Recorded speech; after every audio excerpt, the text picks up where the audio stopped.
Shalom. Renungan menghitung hari. Episode hari ke-135. 15 Mei tahun 2025.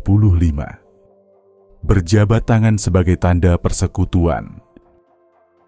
Pembacaan Alkitab hari ini dari Galatia 2 ayat 9 sampai 10. Setelah melihat anugerah yang dianugerahkan kepadaku, Yakobus, Kefas, dan Yohanes yang dipandang sebagai pilar jemaat, berjabat tangan dengan aku dan dengan Barnabas sebagai tanda persekutuan, supaya kami pergi kepada orang-orang yang tidak bersunat dan mereka kepada orang-orang yang bersunat. Hanya saja kami harus tetap mengingat orang-orang miskin, dan memang itulah yang sungguh-sungguh hendak kulakukan. Dalam surat Galatia pasal 2 ini, Rasul Paulus ingin memberitahukan perjalanannya dan apa yang terjadi di antara dia dengan rasul-rasul lainnya, secara khusus dengan Rasul Petrus. Sesuai dengan anugerahnya, Allah telah membagi tugas misi kepada para rasul. Petrus dan kawan-kawan diutus untuk memberitakan Injil kepada orang-orang Yahudi. Paulus dan kawan-kawan untuk yang bukan Yahudi. Setelah Paulus memberitakan Injil 14 tahun, dia kembali ke Yerusalem bersama Barnabas dan Titus. Pada waktu itu, mereka pergi menemui rasul-rasul lainnya, yaitu Yakobus, Petrus, dan Yohanes. Walaupun Paulus dipanggil secara istimewa oleh Yesus menjadi rasul, dia tetap rendah hati dan menghargai rasul-rasul lainnya yang dipanggil langsung oleh Yesus sendiri sejak awal masa pelayanannya itu. Dia menceritakan kepada mereka, itu tuntunan Allah dalam penginjilan yang telah dia kerjakan di antara bangsa-bangsa bukan Yahudi bersama teman-temannya. Roh Kudus menuntun pertemuan itu.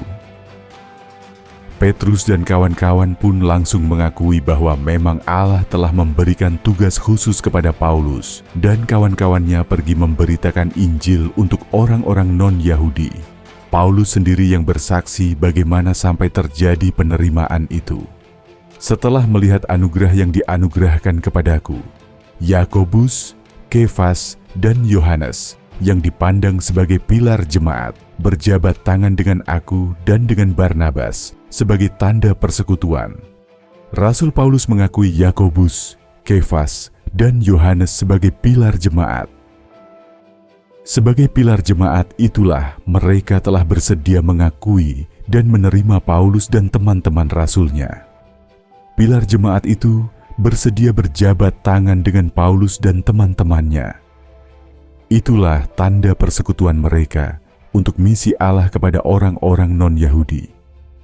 Meskipun demikian, Paulus harus tetap mengingat dan berusaha memberikan perhatian untuk orang-orang miskin. Saudara-saudara, berdasarkan anugerah Allah yang beragam dan berbeda-beda atas kita, kita harus berani saling berjabat tangan, saling menerima dan mengakui sebagai tanda persekutuan kita semua untuk memberitakan kabar baik di tempat kita masing-masing. Kiranya Allah terus memampukan dan mengajar kita menghitung hari-hari kita sedemikian, supaya kita terus beroleh hati yang bijaksana. Kasih karunia dan damai sejahtera dari Tuhan Yesus Kristus menyertai kita semua. Amin. Shalom, Anda baru saja mendengarkan Remah, Renungan Menghitung Hari. Anda juga bisa mengakses Renungan Harian Remah ini melalui WhatsApp channel, Facebook, dan Instagram. Semoga dapat memberkati dan menguatkan iman percaya kita. Tuhan Yesus memberkati.